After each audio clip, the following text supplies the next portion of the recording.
చూస్తున్నాం. రామోజీ గ్రూప్ సంస్థల చైర్మన్ రామోజీరావు కన్నుమూశారు. ఆయన గత కొద్ది రోజులుగా తీవ్ర అస్వస్థతతో ఉన్నారు. తీవ్ర అనారోగ్యంతో చికిత్స పొందుతున్నారు ఒక హాస్పిటల్లో. ఈ రోజు తెల్లవారుజామున 4:50 రామోజీరావు మరణించారు.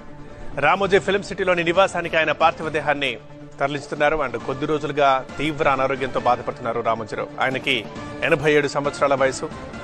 2 రోజులుగా ఒక హాస్పిటల్లో చికిత్స పొందుతున్నారు. ఈ తెల్లవారుజామున కన్నుమూశారు. ఈనాడు గ్రూప్ సంస్థల చైర్మన్ రామోజీరావు కన్నుమూశారు.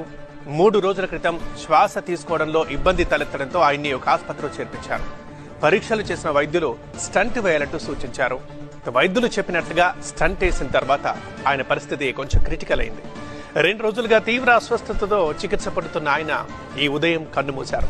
ఫిల్మ్ సిటీలోని నివాసానికి ఆయన పార్థివ దేహాన్ని తరలించబోతున్నారు. ప్రస్తుతం రామోజీరావు వయసు 88 ఏళ్లు.